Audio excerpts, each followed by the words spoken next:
In order to create a government that would work, the founders of the Constitutional Convention realized that you had to create a federal government that was going to be able to exercise, in an effective way, three basic functions of government. One is legislating, one is putting that legislation into effect, and the other is judging the laws that are passed by the legislative branch and carried out by the executive branch. And that's the judiciary.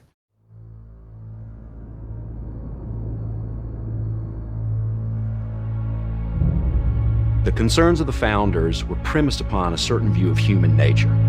They thought that people were ultimately corrupt or corruptible, and therefore the incentives that operated within a given system would shape their behavior.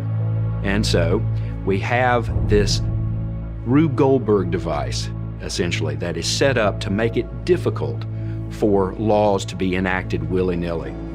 The founders knew, based on human history, that the same government that has the power to imprison you or even take your life or take someone else's life should not be able to make decisions quickly. Because through history, often minorities were disadvantaged at the hands of government. At the time the Founding Fathers were drafting the Constitution, they had one principal thought in mind, and that is preserving the liberties of the American people. They were living at a time when there was a lot of tyranny, and to their observation, it came from the fact that the same person or group could both make a law and enforce the law. So the ability to make and enforce the law allows for self-dealing. There's a concern with one's own interests. This goes back to human nature as the founders understood it.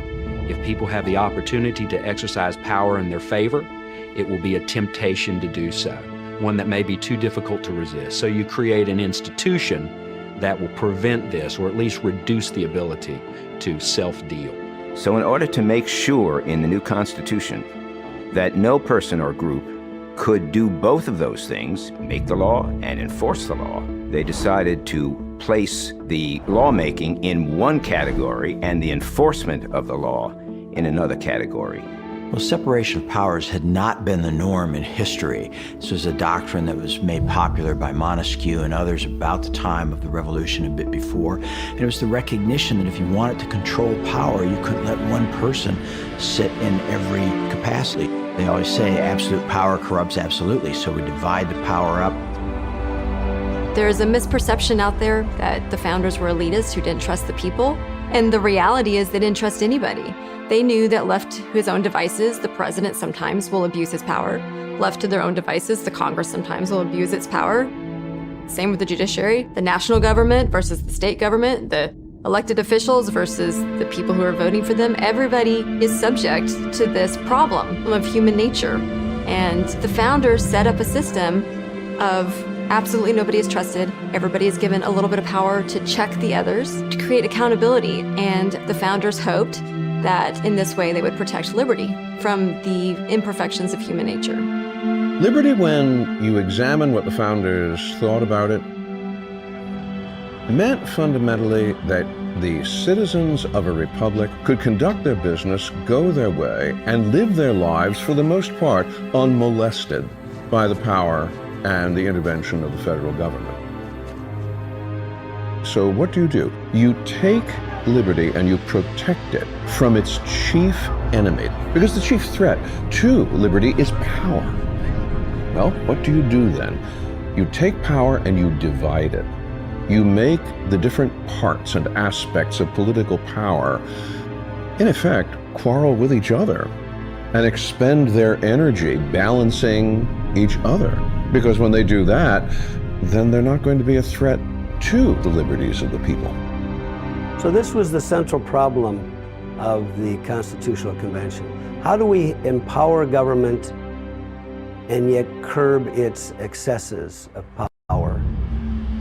What was finally arrived at after long months of debate was the idea of the single president who would have all the responsibility of the executive authority in his hands, but who would also be limited in certain important ways by powers that were distributed to the legislative branch and to the judicial branch. Yesterday, December 7th, 1941, a date which will live in infamy. The United States of America was suddenly and deliberately attacked by naval and air forces of the Empire of Japan. What does the president do? The president is there to act now. On the Hawaiian Islands, He doesn't make the law. caused severe damage. In the Congress, a slow process is very good. With an executive, a slow process can often be very bad. In a crisis, you may not have time.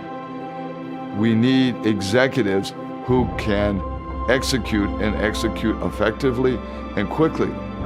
The president's not supposed to have very much power over how government works. The president's supposed to make government work. The president's supposed to be in charge of actually getting things done, but not deciding what gets done or what policies are going to be carried out. That's supposed to be Congress. As Congress has done less and less, the executive has had to do more and more, and it's shifted our political attention to the White House, and it's why we have these big fights over presidential elections.